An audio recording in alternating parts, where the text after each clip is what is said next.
दिल से खेलौना समझ के जे खेलही, जीवन भर दुख नहीं हरवे में झेलही।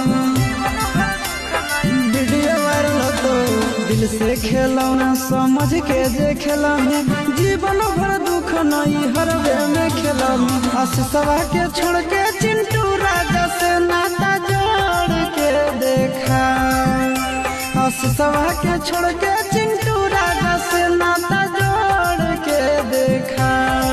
हो गई असल के बेटी ही तो हमर दिलावा तोड़ के देखा। हाँ, असल के बेटी ही तो हमर दिलावा तोड़ के देखा।